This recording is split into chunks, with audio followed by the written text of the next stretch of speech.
मराठ्यांना जे आरक्षण देण्यात आलेलं आहे ती आरक्षण रद्द होण्याकरिताची लार्जर बेंच, ज्यांना आपण माननीय 3 न्यायमूर्ती ऐकत असतात, अशा सन्माननीय मुख्य न्यायमूर्तींच्या पीठासमोर आज सुनावणी चालू होती।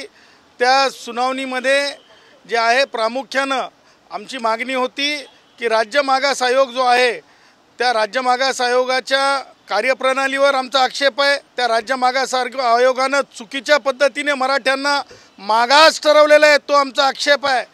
मराठ्यांना कोणत्याही पद्धतीनं जे मूल्यांकन करताना जे म्हणजे सायंटिफिक टेस्ट असते ती अप्लाय करण्यात आलेली नाही आणि मराठा कार्यकर्त्यांस्वरूप लोकांना नियुक्त करून जे आहे म्हणजे त्या आयोगाने काम केलेलं आहे आणि मराठ्यांना मागास ठरवण्याचा केविलवाना प्रयत्न केलेला आहे। तेव्हा मागास हे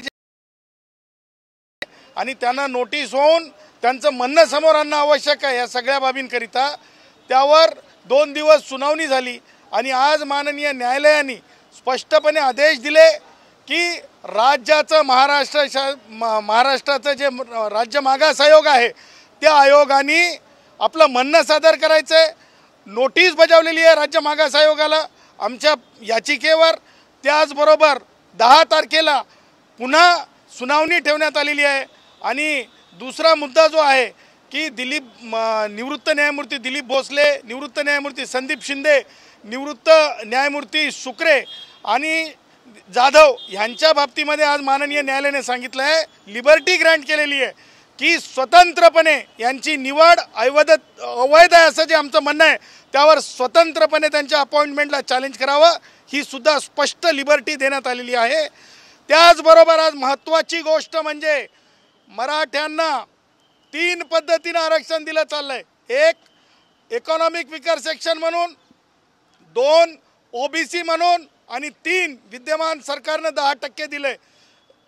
ही बाब अधोरेखित करून माननीय न्यायालयाला आम्ही सांगितलं आणि न्यायालयाला सांगितलं की आम्ही परत एकदा 10 तारखेच्या अगोदर हे मराठ्यांना ज्या वेगवेगळ्या म्हणजे एक मराठा पण 3 ठिकाणी आरक्षणाचा लाभ करता हे ज्या प्रकारचं जे आरक्षण दिलं चाललंय याच्या विरुद्ध आम्ही पुन्हा अर्ज घेऊन आपल्या समक्ष येण्याची आम्हाला लिबर्टी द्या।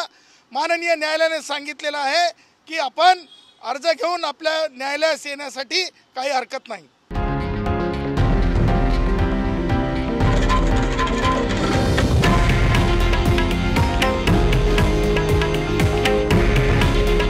हे आहे देशातील नंबर 1 न्यूज नेटवर्क आणि आपण पाहत आहात TV9 मराठी। काळजी तुमची, हित महाराष्ट्राचं।